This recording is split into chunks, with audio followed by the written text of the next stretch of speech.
The member for Blaxland. Thanks, Mr Speaker. My question is to the Prime Minister. 2 weeks ago, a taped conversation between a journalist and management at the ABC surfaced. It revealed that an ABC article critical of his second-rate NBN was blocked by management because they did not want to upset, and I quote, the Turnbull camp. Can the Prime Minister advise the House if he or any members of his current or former office has had any contact with ABC management in relation to stories critical of his second-rate NBN? The Leader of the House on a point of order. Mr Speaker, this is a question wholly within the confines of the ABC. It has nothing whatsoever to do with the Prime Minister's responsibilities, and therefore he can't possibly answer. Leader of the House will resume his seat. The member for Watson will resume his seat. Everyone else can resume their seat too, including the member for Ryan. I'm going to ask the Leader of the House to repeat his point of order. I could not hear it through the interjections. If there's interjections, people will be leaving under 94A. The Leader of the House. Well, thank you, Mr Speaker. The question is about internal management practices within the ABC that has been alleged by a former journalist at the ABC. It has nothing whatsoever to do with the responsibilities of the Prime Minister, and therefore it should be ruled out of order. Members on my right will resume their seat. The member for Melbourne Ports will leave under 94A. The member for the Manager of Opposition Business on the point of order. Point of order, Mr Speaker. The last part of the question goes specifically to the actions of the Prime Minister or his office, quite specifically to it.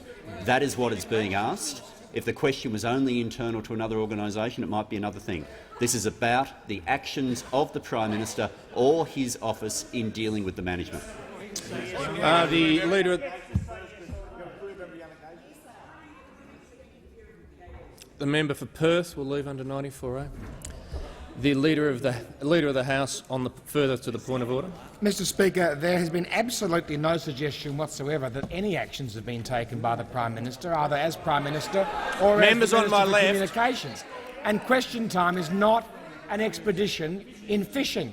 It's not a fishing exercise. If the opposition has members on my left will cease interjecting to put to the House, well, that is a different matter. But they simply can't raise matters on the never and expect an answer. It's not within the standing order. The member for Watson. The member for Gorton will cease interjecting. The member for Watson. Thanks, Mr Speaker. We're allowed quite specifically under standing orders to be able to ask about public affairs. We're able under the standing orders quite specifically to be able to ask about the actions of a minister or his office. This is squarely within the standing orders, and the actions of the Leader of the House in trying to suppress the question go to exactly why this is in the public interest to be asked. I've listened to both. I've listened to the Leader of the House and the member for Watson.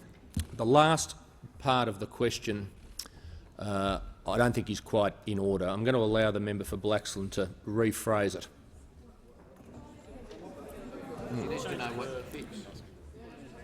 Sure.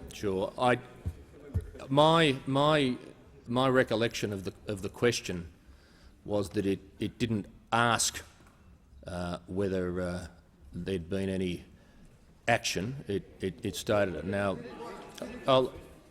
the member for Lingiari is warned. Yes, I'm going to ask the member for Blaxland to read the final part of the question. Happy to, Mr Speaker. Can the Prime Minister advise the House if he or any member of his current or former office has had any contact with ABC management in relation to stories critical of his second-rate NBN? I'm going to allow the question. Well, I thank you, Mr Speaker. I can assure the honourable member that I have on several occasions complained very publicly and openly about the ABC's coverage of the NBN issue, in particular and most notably in the lead-up to the last election, where I felt the ABC's coverage of the issue was very poor and lacked balance. And I said so publicly, and I've said nothing privately that I haven't said publicly.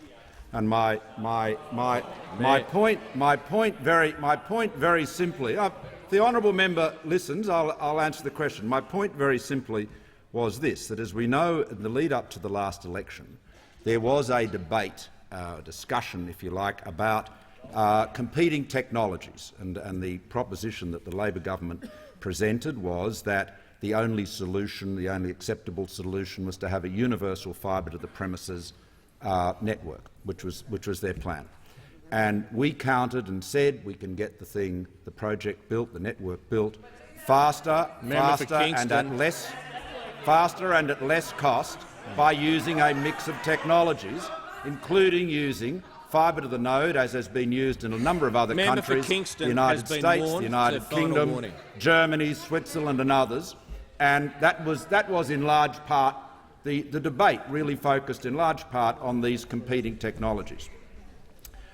In my view, and I said this, I was very public about this, in my view the ABC failed in its coverage of the issue because what it failed to do was to use its rather extensive international resources to at least go and interview people at British Telecom or Deutsche Telekom or Swisscom and test whether the arguments I was putting as the Shadow Minister for Communications were correct. They declined to do that, and as a consequence, I feel, in that regard, the national broadcaster, which I hold in high regard, as I'm sure honourable members do, in that regard, it failed to put enough. It should have done a better job in putting more information about the competing alternatives before the public.